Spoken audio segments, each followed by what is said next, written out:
ఆయన ముద్ర ఎవరు చెరపలేనటువంటి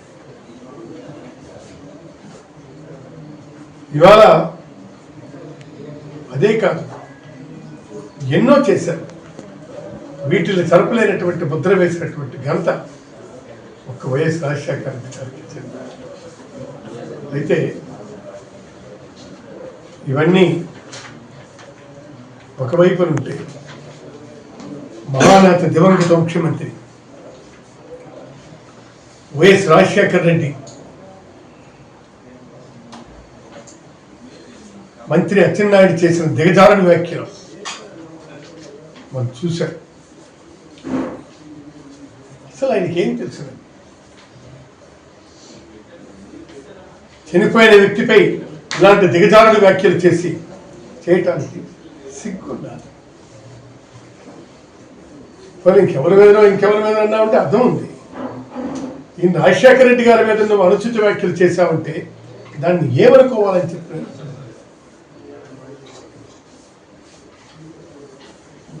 ఆయన రాజకీయ ఉనికిని కాపాడుకోవడానికి ఇలాంటి దిగజారుడు వ్యాఖ్యలు అవసరమా? మేము అడుగుతున్నాం. కాబట్టి ఎట్టి పరిస్థితుల్లోనూ కూడా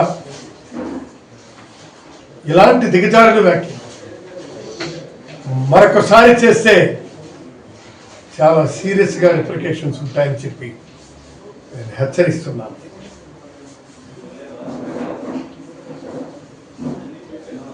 ఎర్రన్నాయుడు మరణంతో నీ హస్తం లేదా? ఆ రోజే అన్నారు చాలామంది. మొట్టమొదటిసారిగా ఇక్కడ పెట్టాం. ఆయనకి బాంబు పేలి చావు తప్పి కన్ను నట్టుపోయినట్టు సింగపురం దగ్గర మీరు చేసినటువంటి ప్రయత్నం ఎవరికి తెలియదు. ఆ ప్రయత్నంతోనే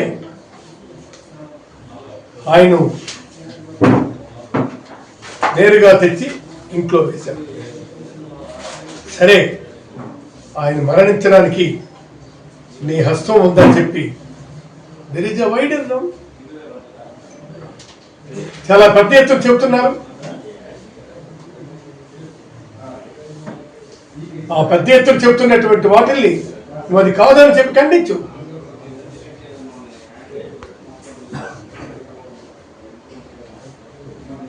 తర్వాత నువ్వు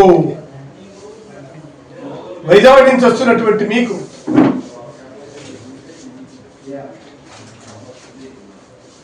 ఖచ్చితమైనటువంటి లారీ యాక్సిడెంట్ చేశారు. ఆ యాక్సిడెంట్ లో మీ అన్నయ్య గారు చనిపోయారు.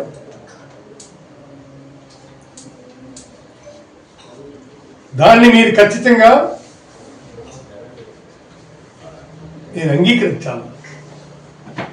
Please subscribe .news.